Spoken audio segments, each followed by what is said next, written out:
గ్రామ పంచాయతీ ఎన్నికలు సమీపిస్తున్న నేపథ్యంలో ఉమ్మడి ఖమ్మం జిల్లా వ్యాప్తంగా కూడా అనేక గ్రామాలు కూడా ప్రచారం కొనసాగుతున్న పరిస్థితి. ప్రధానంగా ఖమ్మం జిల్లాకు సంబంధించి ఖమ్మం జిల్లాకు సంబంధించి రఘునాథపాలెం మండలంలోని పువ్వాడ అజయ్ కుమార్ నగర్ కూడా ఇటు రాజకీయ నాయకులు కూడా విస్తృతంగా ప్రచారం చేసిన పరిస్థితి కనిపిస్తుంది. ప్రస్తుతం మనతో పాటు పువ్వాడ అజయ్ కుమార్ నగర్లో ఎలాంటి సమస్యలు కొంతమంది మనతో పాటు ఉన్నారు నివాసులు. వాళ్ళు అడిగి చెప్పడం ప్రధానంగా ఇక్కడ ఏ పార్టీ గెలుస్తుంది?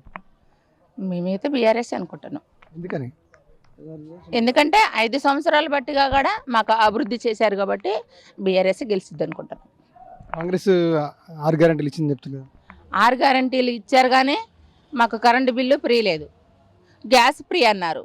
1000 రూపాయలు ఏంది గ్యాస్ ఫ్రీ ఇవ్వట్లేదు. మళ్ళీ మహిళలకి అదే ఇంట్లో ఉన్న మహిళలకి 2500 అన్నారు, అవి ఇవ్వట్లేదు. ఇప్పుడు ఏదో ఆడపిల్లకి అన్నారు, అది ఇవ్వట్లేదు. ఇప్పుడు మాకైతే ఏది సపరేట్. గ్రామంలో ఏ సమస్యలు ఉన్నాయి? మా గ్రామంలో ఉన్నాయండి, సమస్యలు ఉన్నాయి. ఇప్పుడు ఏంటంటే ఇప్పుడు వీళ్ళు వచ్చిన కాంచి ఇప్పుడు 2 సంవత్సరాలకి కాలువలు ఇప్పుడు మొదలు పెట్టారు ఓట్లు ఉన్న కానుంచి. ఇంతకుముందు అయితే లైట్లు కాగా లేవు వీధిలో. మేమే బీఆర్ఎస్ వచ్చినప్పుడు అయితే లైట్లు ఉన్నాయి బాగా.